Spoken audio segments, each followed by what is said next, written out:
Tonight on EWTN Live, we'll talk about the birth of Jesus Christ. What did it mean 2,000 years ago? And what are its implications today? So please stay with us.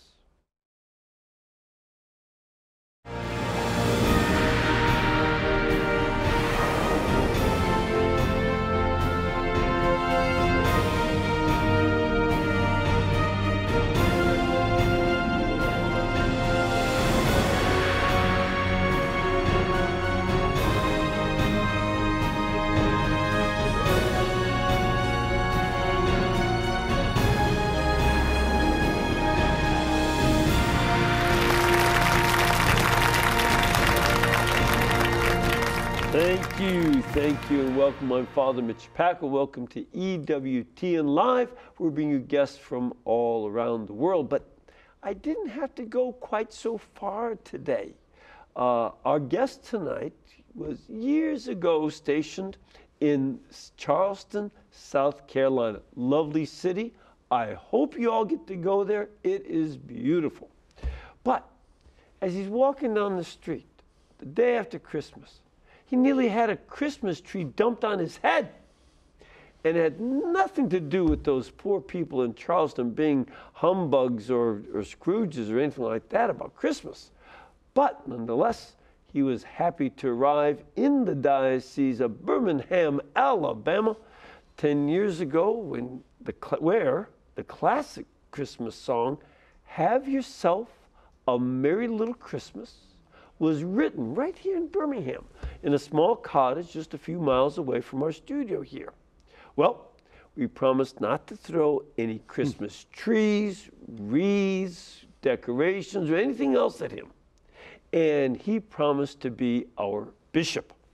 We've been very blessed to have him these last 10 years, so please welcome His Excellency Bishop Robert J. Baker. Father Mitch, greetings. How are you? Good to have you here. Thank you very much. Well, has anybody in Birmingham thrown a tree at you? I don't think so. Good. We did. What is this about throwing a tree at you? What was going on? What had you done? Well, I was just walking, getting my exercise. Minding your own business? Minding my own business. Right. And you were the Bishop of Charleston. I was then the Bishop of Charleston. And they have these wrought iron porches on the second level in Charleston, and very beautiful.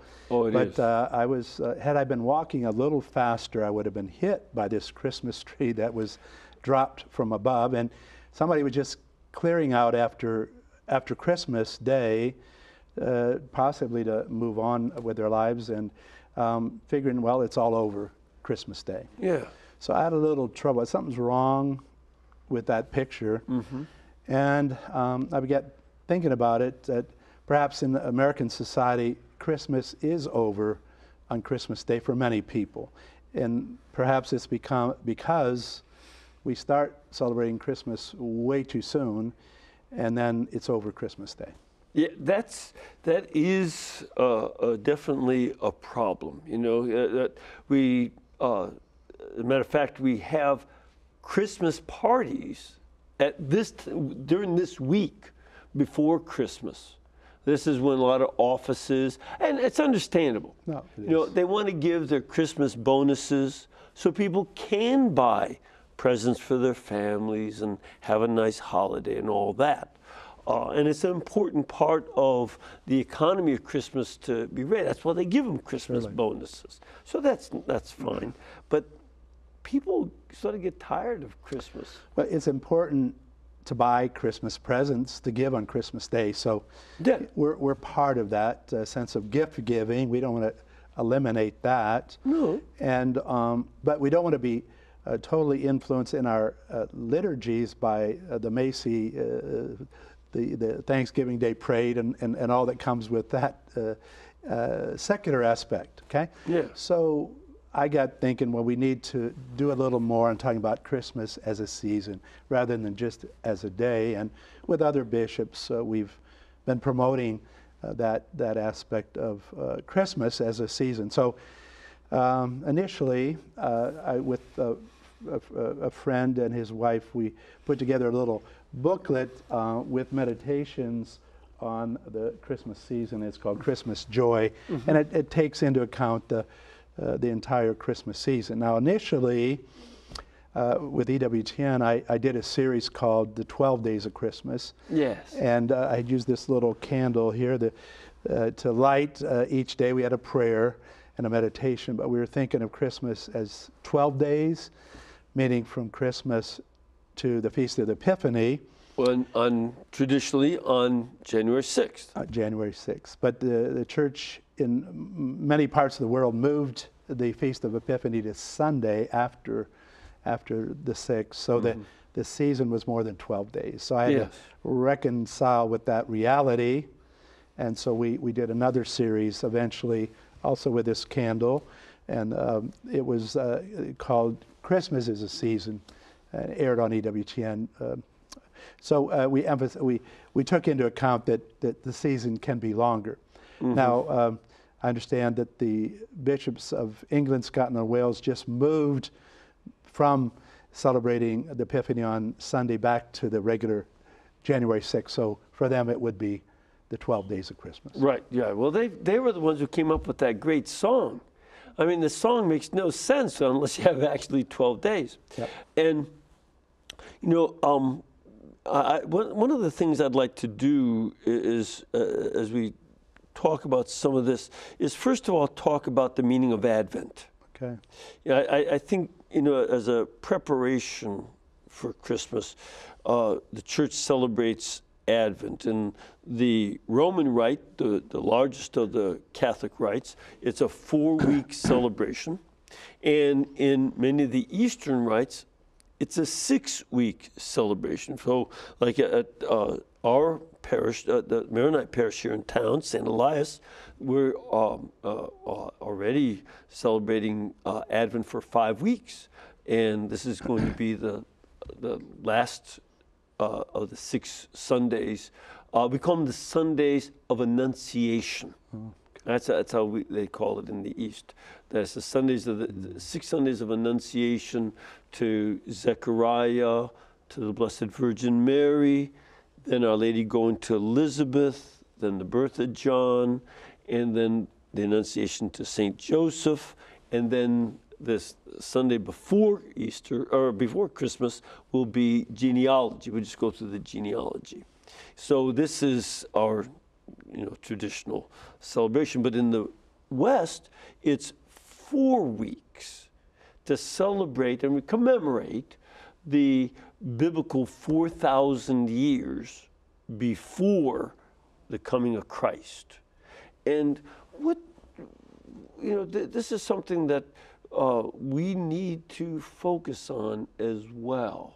Well, I just would make the observation that our Christmas is as meaningful, our celebration of Christmas is as meaningful as the preparation we make for it in the days of Advent.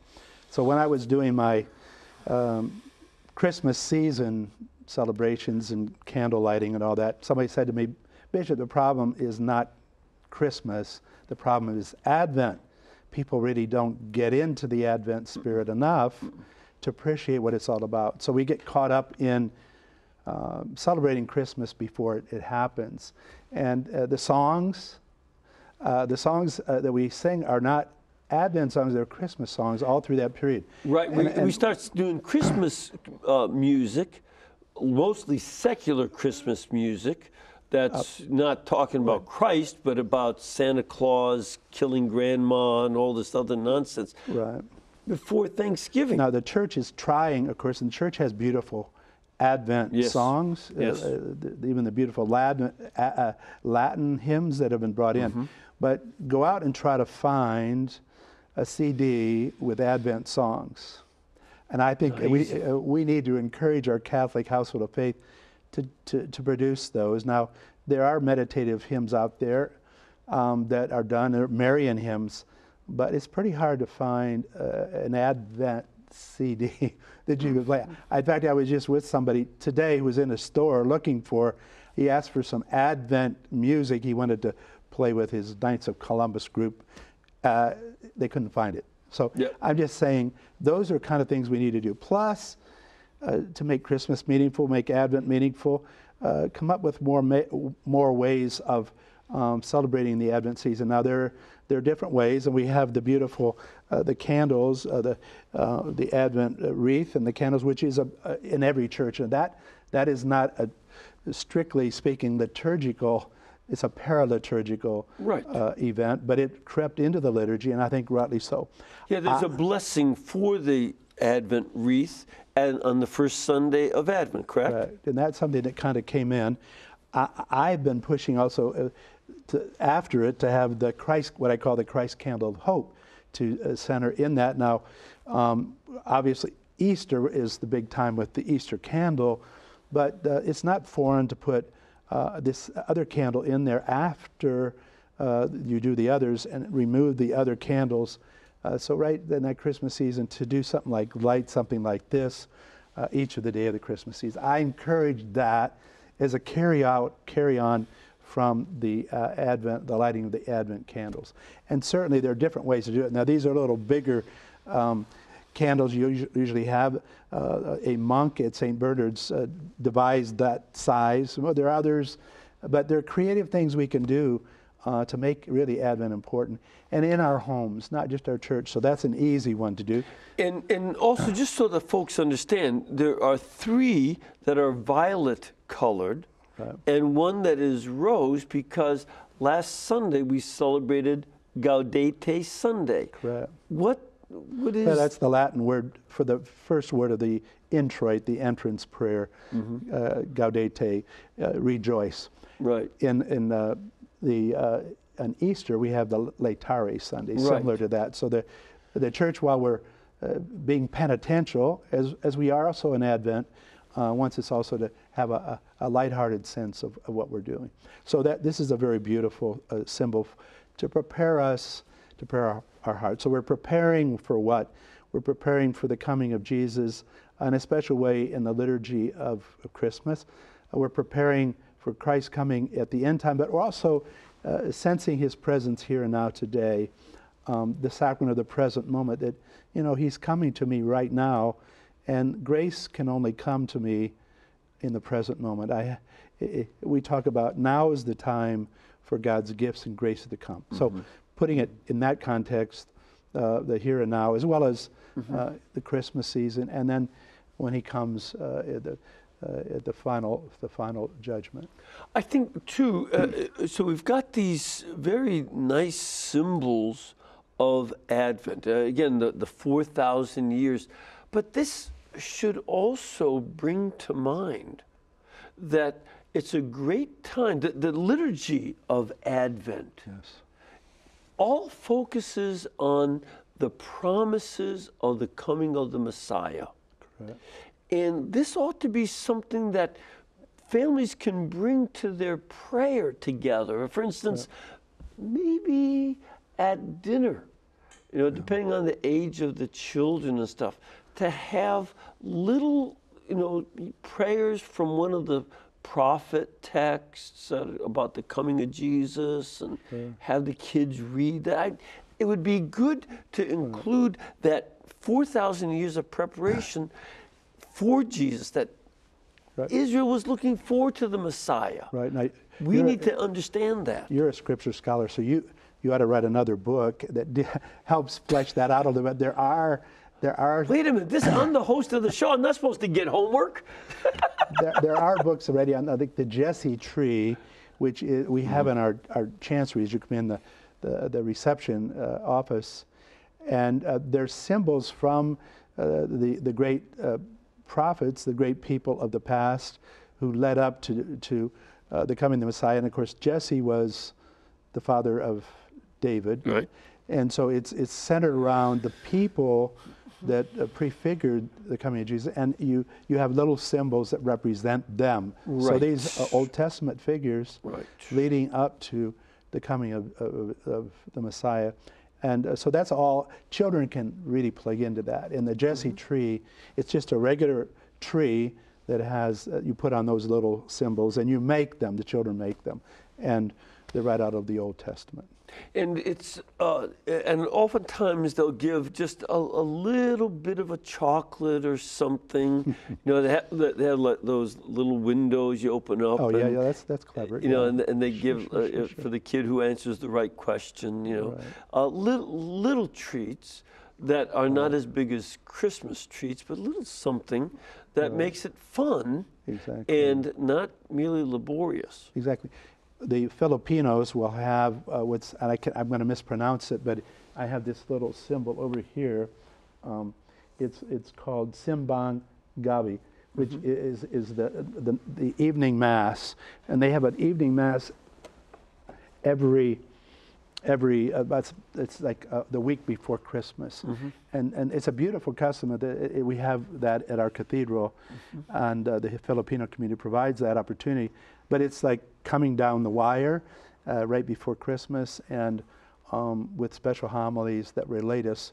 So that's a Filipino Catholic tradition. That's beautiful. Mexicans have this tradition of going door to door, looking for a place for Jesus, for Mary and Joseph, to lodge. Yes. And they have specific hymns, and those are wonderful things that can be done in various ways. Maybe you can't go door to door if your neighbors are too far apart, but there might be something to do at church or at the parish school or something. Sure.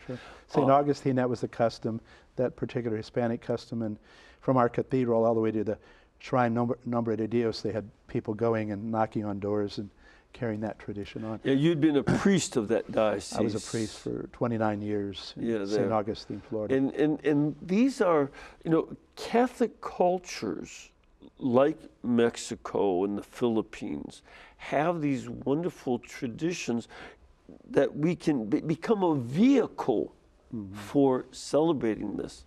Right, when you have the Polish custom, the Polish bread, what is that called? Opłatki. Opłatki. So there's another example. People send that at Christmas time, right? That's right. As a reminder. It's not the Eucharist, but it's a reminder. It's the same kind of bread as at the Eucharist, only it's rectangular. Okay. And you send that to relatives and such. Yes. And then on Christmas Eve, you take that and everybody breaks a piece off, and you wish a blessing to the people that break off from your piece. Isn't that a beautiful custom? Oh yeah, and in my family we used to put honey on 2 of them, and so the kids even liked it better. Well, Father Mitch, see, all these symbols help nourish our faith, and that's the beauty of Catholicism, that we have a rich symbol tradition. The Word is a symbol, the Word of God is a symbol, but look around us, and of course, at Christmas, the beautiful Christmas crib, I brought along this particular crib. I had picked up the pieces when I was a student in Rome in the 1970s. Yes. This is Italian. It's the Henri Company. It's the hand carved by a man by the name of Ferrandizzi has signed some of them. But lighthearted, but all those figures represent something, and some of them are biblical. Yes, they are. Derivation, of course. And before we get to that, something I want to mention, because again, hopefully we're giving folks some ideas about celebrating Advent. Okay, fine. And doing that. But it would be good for us to, before we get to the Christmas crib, to talk about the Christmas season a little bit. And this is something I'd like to, bring back from some of my background in history. How many times have you heard, and I've heard, people saying in the media, well, Christmas is just the Catholic Church appropriating a pagan festival of Sol Invictus, the unconquered sun, on December 25th. And they're just trying to take that and away from the pagans and replacing Christmas with or replacing a pagan feast with a Christmas feast. Have you heard that ever? Yes, I have not. Of course, you would have a little better sense of the history of how we reacted, whether the church did somewhat react to that pagan custom by inserting the Christian. Yeah. How is your take on that? My take is this. You know how we have today people talking about fake news? Yeah. This is the grandfather of fake news. This is fake history. Okay. All right. Clarify that a little bit. Oh, what am I, you interviewing me? Yes, Well, sure. you know that story a little bit. Yeah. Here we see. Why was December 25th chosen in the West? It was chosen because the Christians in the West thought that in the year that Christ died, the Friday Passover was on March 25th. Okay. And so they celebrated Christmas 9 days after the day they thought was the date of his death on the cross. In the Eastern Church, they used the same kind of idea, but they thought, because there are 2 different years where Passover began on a Friday evening, on a Shabbat, and that therefore Good Friday would have been on one of those 2. And they weren't sure which one it was. In one year, it was March 25th. In the other possible year, it was April 6th. So in the East, they thought that it was the Passover that was celebrated on the April 6th. And so they celebrate Christmas on January 6th, okay. 9 months later. And in the West, they thought it was March 25th, so celebrate Christmas on the December 25th. Okay. Wait a minute. Yeah. None of that has anything to do with Sol Invictus, does it? Right. Where does Sol Invictus come from? Well, in the second half of the 3rd century, Christianity, despite the variety of persecutions that had gone on, was definitely still on the rise. And the emperor, I believe it was Valerian, had said, we've got to have a pagan festival to counteract Christmas. Okay. He sent the other way around. Okay. Exactly. Yeah. He sent some of his folks around. They found the feast of Sol Invictus celebrated on the island of Rhodes. Okay. And he imported that feast to Rome, because that was in December. Okay. And so Sol Invictus means the unconquered sun. Right. Sol is Latin for sun, Invictus, unconquered. Sure. And that he introduced the unconquered sun festival to counteract Christmas that was going on. So that's why I call that fake news. Yeah, I got you. I'm sorry, fake history. We're so accustomed to fake news, it's fake history. Right. And there's a lot of it out there. Yes, right. And so this is something that's very important. Rome was trying to prevent Christianity from celebrating Christmas by giving an alternative. There we go. And one of the things that I like to point out, that's what our culture is trying to do too. Look at Santa Claus taking precedence over Jesus Christ. Right. It's more like Santa Claus Mass instead of Christmas, focusing on Jesus. Right. And they've transformed Santa Claus from what he was, a bishop of Asia Minor. St. Nicholas. Exactly. That's where that comes from. But they're trying to make him into some sort of Nordic elf-like character with elves helping him and reindeer, which never lived in, well, maybe not never. That would be too much. Not since the last ice age have reindeer have ever lived over in Asia Minor. He was a bishop on the coast of Asia Minor in Myra. And has nothing to do with Christmas as such. His feast was 2 weeks ago. The idea that we have is they're trying to mythologize Santa Claus the way Valerian was trying to mythologize Christmas with Sol Invictus.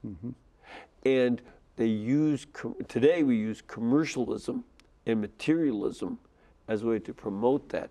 And we have to be careful.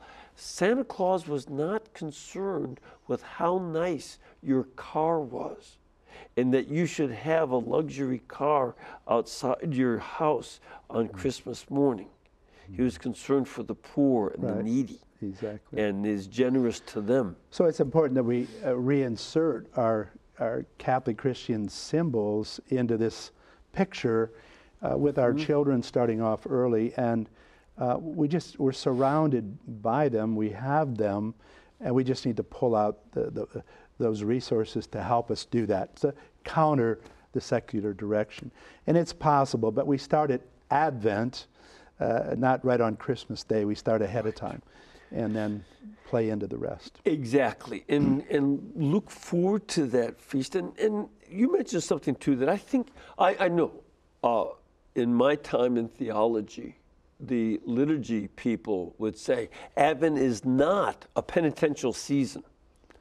Well, but there is there's actually, this in quality. some parts of the world, it's much more so than on ours. The people of India, the Catholic Church in India celebrates more of a penitential event. Yes. I suppose the Eastern Church somewhat more than the Western, but yeah, it's, let me say, we haven't played it up as much, but we probably should more, because there is a penitential aspect, and it's. And when we were boys, you know, wasn't that the case that you gave up stuff for Advent too? Yeah, well, I did. I mean, I think I have you by a couple years, and we Just did. a couple, yeah. Well, not we too did. many. But I think there again we need to talk about that, because you're divesting of what keeps you from Jesus, and there needs to be some of that in there again. As we certainly say, giving up for Lent, but Advent should be a time also of divesting, so we can experience more the person of Jesus in our life. And sacrifice should be part in some way of Advent more than we do it usually. As a matter of fact, you know, the dietitian people, you know, since my heart attack, you know, I alert to all these dietitians now. And I'm diabetic, so I'm listen to with them too. And they all wore, and everybody puts on about 5 to 10 pounds at Christmas. No, it's true. Right. Well, you've never seen a skinny bishop, have you? I did. Anyway. Actually, I got one. One or two. One or two, yeah. Go ahead. I'm sorry. But it's that's true. But the issue is, if you're so worried about, you know, putting on a lot of weight, do some abnegation ahead of time, and give up some stuff as a preparation, rather than using the whole month of December to eat sweets and everything else, and then celebrate Christmas time. Make that a little giving up, so that it's even more of a joy at Christmas time. Right. So there are ways we can write that into the game plan for the sake of maybe other people, to help others out. You know, I always enjoy that story about the 3 children of Fatima, and when the Blessed Mother appeared to them and told them they should make sacrifices for the conversion of sinners, and little Francisco took that real seriously. So he gave up his lunch, he gave it to the sheep instead. You know, he was looking for creative ways to do sacrifices. Yeah. I think we should look for creative ways to help other people usually. Exactly. And Advent can be a time to do that too. And there's a lot of hurting people. I like to think, and I worked on a little book called with Father Benedict Groeschel, When Do We See You, Lord? Ways, it's based on Matthew 25:31 to 46, on how we can discover Jesus a little better. And that could be a book we use. There are others out there as well that we can make use of for the Advent season, going into Christmas, and then after Christmas too. 3 minutes a day. The Christopher movement, I just have great regard for them. It's been going on since the 40s. Light a candle rather than curse the darkness. Light a candle and make a resolve that to do something special in the Advent or the Christmas season. I mean, something to help offset all that negativity. What we do should be bringing us more hope and joy in a world where it's just filled with negativity and despair.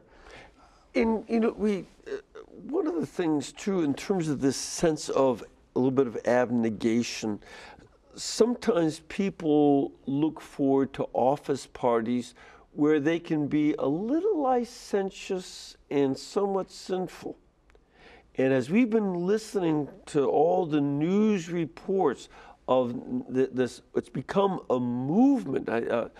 Time Magazine's Person of the Year are the people who are exposing sexual abuse in the workplace. Right. And to counteract some of that nonsense and the situation that opens one up to that kind of bad behavior, which is oftentimes drunkenness and other things, use this as a time for a little bit more abnegation in order to gain greater respect for other people's dignity, their boundaries, and make sure that we are helping to celebrate the dignity of Christ in the people around us. Well, more alcohol is consumed at these holiday events than probably any other time of the year. And so we also, all of us, need to be conscious of that, the effects that has on diminishing our functioning, our brain functioning, and our relational functioning. And oftentimes people act in those ways under the influence. Absolutely. That breaks down the boundaries, between people. Keep proper limits between people and their rights. Right. So giving up for the sake of giving to others, and that the church is always emphasizing the positive side of all this. Not that we're losing, but we're gaining by what we give. Exactly. It's not just I'm going to go on a diet. Right. No, I'm going to be generous. Right. Big difference. Right. We have to take a break. Okay. We're going to come back in a couple of minutes. We want to continue on this conversation about the Advent season, some of the ways we celebrate it, but also move now more towards how we celebrate Christmas and what are some of the aspects of that celebration for us. So please stay with us. Thank you.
Thank you. Welcome back. We are talking about Advent. And if you are interested in getting some more information and maybe some resources about how to celebrate this time of Advent, take a look at our website, EWTN.com/Advent.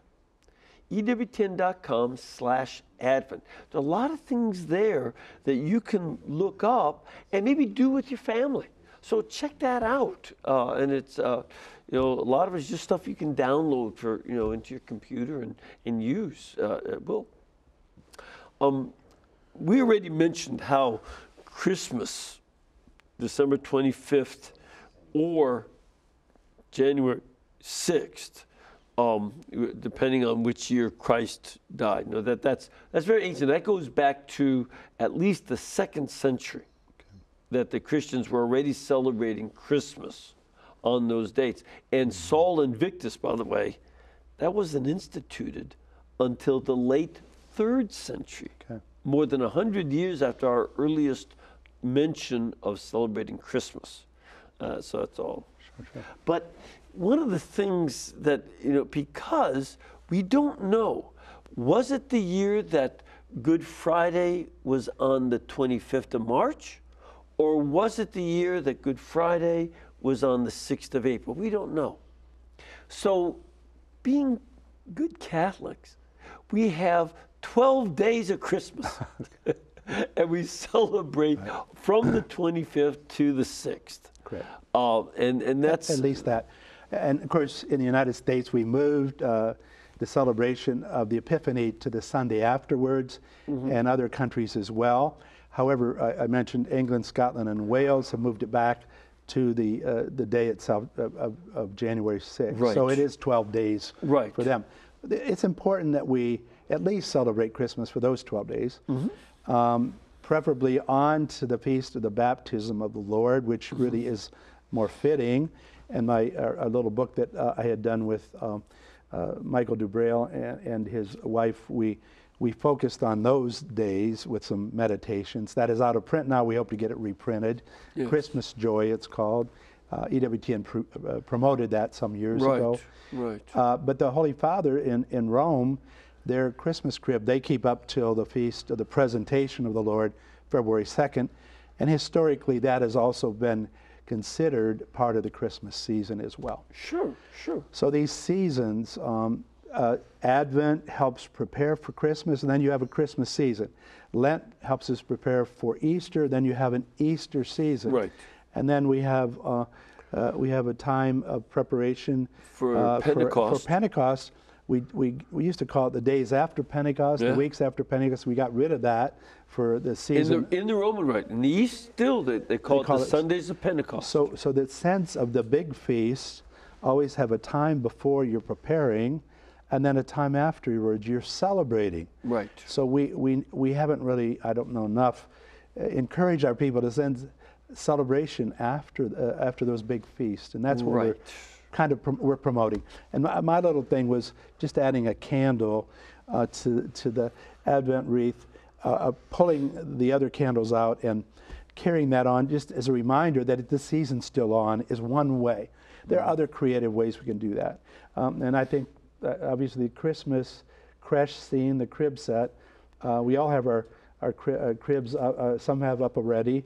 Usually these three men are not in them right away. They're usually put far off. The three kings. You can talk more we'd about have them moving around the house. They move along the windows and coming along. So that, until the day of Epiphany, because in the Western Church we celebrate Epiphany as the Feast of the Three Kings.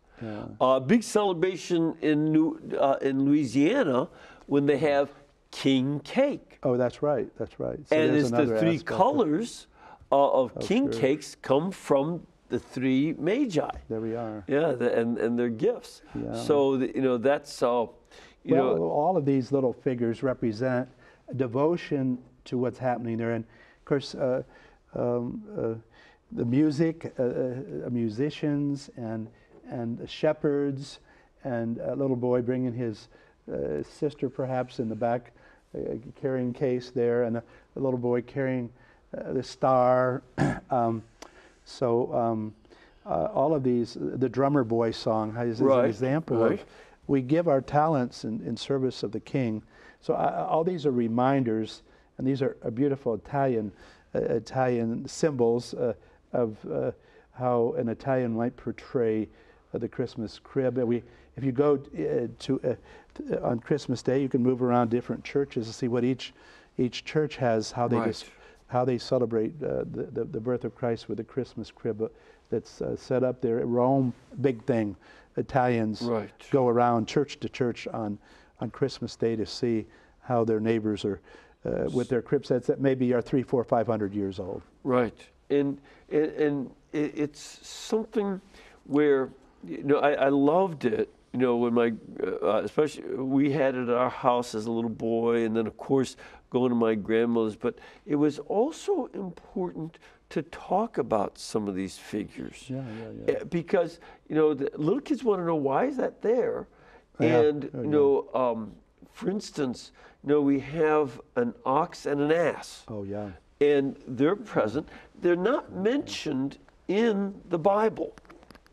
This goes, in the story of the Gospels, not mentioned in the New Gospels. Testament, it's something that St. Francis of Assisi introduced when he did the first Christmas creche of living animals. 1223, I think it was. Yeah, 1223. So now we've been having these for 800 years. Yeah. That's a pretty long time. Yeah. And he did it in a little cave. Where's that name of that town? Grescio. Yeah, I've not been there. I've been in Assisi numerous times. You have been in Grescio? I've been in Grescio, So and I it's have really not cool. It's really cool it's to kept go up there. all year round? Oh yeah, sure, The but not crib. with live ones. No. They have statues. Yeah. But the idea of the ox and the ass comes from Old Testament. Okay. See, and that's what we should do with our children. Go look up Isaiah chapter 1. There we go. Where it says, even the ox and the ass know the manger of their master. There we go. And and so the idea then would be, and use this as a teaching tool like St. Francis of Assisi did. Sure. This is a way to teach. If the ox and the ass know where their master's manger is, we should know our master's manger.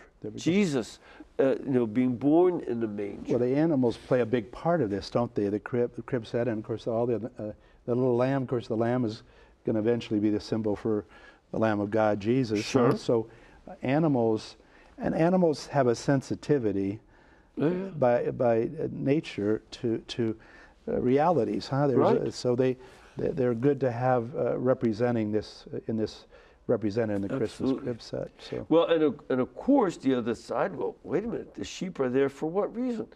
The first people to show up were poor shepherds. There we go. And they can't leave the sheep behind. No, so they got them with them. You're right. Yeah. You're right. And the shepherd's field is just barely a kilometer outside of Bethlehem. That's it. And it's in a town now called Beit Sahur. And the shepherd's field, and I'll never forget, especially for those EWTN viewers, people have said to me, oh, Jesus could not be born in December 25th because shepherds would never be around Bethlehem in December. Okay, this is your theory. However, if you take a look at my Holy Rosary in the Holy Land, and you go to the mystery, the third joyful mystery, the Nativity of Jesus, and you see that there are some shepherds with their sheep at Beit Sahur. In January? No, December. I went there the day after Christmas. So there goes that theory. Of course they're there. Yeah. It's not at all unusual. Yeah. I don't know where people get this idea. Oh, they would never be there in December. They're there. Sure. I see them, and the cave. There are caves there. They would bring the sheep into the caves at night, and that would be your central heating system. There we go. Not exactly your house deodorizer, but it is your central heating system. Well, when you're taught about Bethlehem, we have to be also sensitive at Christmas to what's happening in the Holy Land, as you know so well, and the prayers for world peace. I know there's right now talk about where the American embassy might be moved to, and that's, so we have to be very sensitive about every move we make that is taking account of building bridges between the peoples of the Holy Land, and certainly Jerusalem, but the little town of Bethlehem that's so dear to all of us, and many Christians are not able to go there that are living in Jerusalem or somewhere else that's barricaded off from even celebrating Christmas in Bethlehem, and you've been there at that time to see those problems. But we pray for world peace, and we're celebrating Christmas too, and that the land of Jesus, that this peace be restored to that holy place. I always like to commend Mother Angelica on having out in Hanceville a permanent Christmas crib displayed for all the people every day, and it's right in the little hillside there, and it's very remarkable. And she has, I think, Italian figures as well that are carved, that are in her. They're a bit bigger though. Little bigger than this, but she gets her message across. Exactly. That, Christmas is a season, but it's something we should celebrate also in our hearts every day. Something else, I want to mention in terms of the biblical element about the Magi. Oh. Again, I love New Orleans. It's a great town. And in South Louisiana, I love those king cakes. Yeah. Don't eat too many, but they are good. I've had they are good. one or two. Yeah. And with the three kings, there's there are a number of interesting elements. Yes. We always have that reading from Isaiah that kings on dromedaries will bring, which are the type of one-hump camels. One-hump camel. Okay. Yeah, the Bactrians are the two-hump, dromedaries are the one-hump. And they'll come bringing gold and frankincense. Doesn't mention myrrh, does it? No, it doesn't. No, because gold, myrrh would be very odd because that's used for burial. Oh, okay. And the gifts have that fulfillment of that prophecy. And then you also have how gold is a symbol of what kings have. It's a sign of kingship. And frankincense is an incense. And you offer incense on great feasts and Sundays. And that is offered to God because smoke can only go up. So it's a symbol of our prayers, like in Psalm 141. As incense goes up, so may our prayers go up. And in the book of Revelation, we see incense. Our prayers are incense. So that's something given to God. So the gold symbolizes Jesus' human kingship, and the incense, the frankincense, his divinity. Yes. Myrrh is for embalming. Yes. For burial. Yeah. My father was a funeral director. I don't know if he used myrrh, but probably embalming fluid. Yeah. He said it's a little bit cheaper than myrrh. That would be. But myrrh, when you get liquid myrrh, the aroma is amazing. Is it? Oh. Yeah, you don't get that here too much, but you can get it in the Middle East. And I bring it out for you, but you can't smell it on TV. We don't have that. Not right away. Someday maybe we'll figure that out. But not yet. But myrrh it was something that you'd put on the corpses so that they wouldn't smell so bad in the tomb as they decayed. Sure. And so that's a symbol of Christ's saving death. Yes. But there's another element too. See, I don't think that the Magi thought about that. That, we think about that in retrospect. Symbols. Symbols, correct. Make sense of who Christ is. Correct. But for the Magi, what were gold, frankincense, and myrrh? Magi are Persian religious leaders. They did astrology to foretell the future and to understand life and things like that. And as it turns out, that gold, frankincense, and myrrh were three of the tools of the trade of being Magi. That's what you used in your fortune telling and astrology. And here's the thing, that the star led them to Jesus. When they see Jesus, the true light of the world, they give up the tools of their old religion in the face of this Messiah. It's a beautiful interpretation. And it's something where, we have to take the tools of our trades and say, Lord, I lay them at your feet. Like the drummer boy who played his drum. Yeah. We give whatever we know how to do and put that before Jesus. Exactly. It's that getting back to divesting of what's not important in our lives and bringing them to Jesus and giving to other people in these holy seasons before us. Divest. Instead of invest in everything to make us wealthy, there's a time for divesting of what's non-essential in our lives. Exactly. So that's what you're talking about. The three Magi did that. They divested of what they didn't need that was putting them away from Jesus. Right. Well, the rich heritage we have, isn't it, Father Mitch? Yeah. In our Catholic heritage, and then different cultural elements. And we need to really resurrect them and be proud of them and offset those secular cultural symbols that dominate us predominate in our culture today. I think this is also a role, as we move closer and closer to this stage of life, for elders. Oh, yeah. To tell the stories. Tell the stories and pass on local traditions. My grandmother made the meal. We always ate at her house Christmas Eve, always. And she had a Polish Vigilia meal, and one of the elements was always a white soup, a white borscht. She made it every year, and my mother never learned how to make it. Oh. And I never learned the recipe. What was it called? Biały borscht, white borscht. Okay. It's a white soup. It's a sour soup. Ah. But it was white. Everything on Christmas Eve, all the food was white. Yeah. So she made these cookies called chruściki, and they were covered with powdered sugar. Everything was white. White fish, white potatoes, white pierogi. It was very traditional. Isn't that beautiful? These Italians do a fish dinner with different kinds of fish. Oh. And, lots of other groups have these traditions. Don't lose them. No, the other thing is, working with addicts over the years, I've found the big problem with many people is they're drawn away from the dinner table or being around with each other for meals. And certainly Christmas is a time to bring everybody back.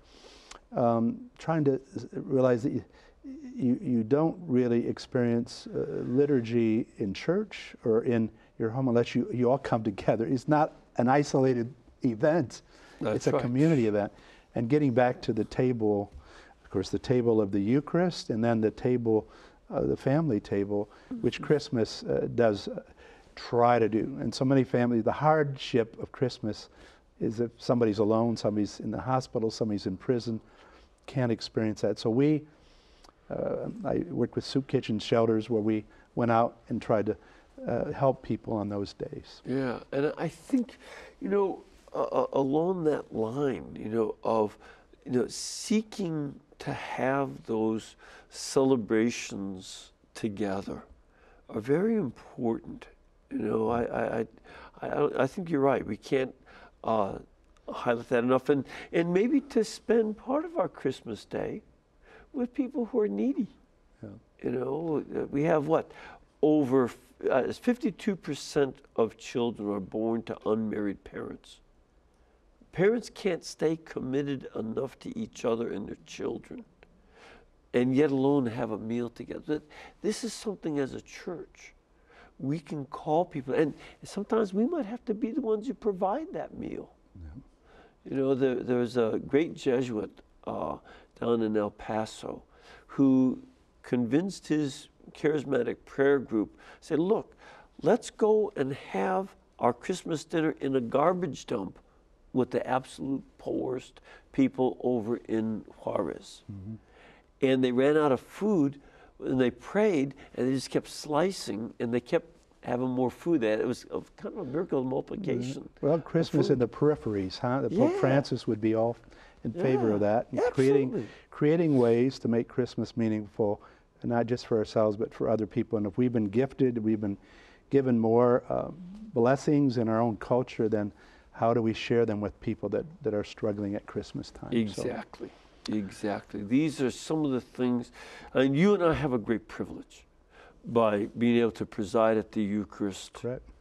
And to call people to that table so that they can also call each other to their family tables and get to know each other better and show what that love of family Father means. Mitch, we always realize that Christmas and Easter, we see people we don't see the rest of the year. Yeah. So we have to share the message, come back, and then carry on. As a matter of fact, when our brother priests are out there, give them heaven.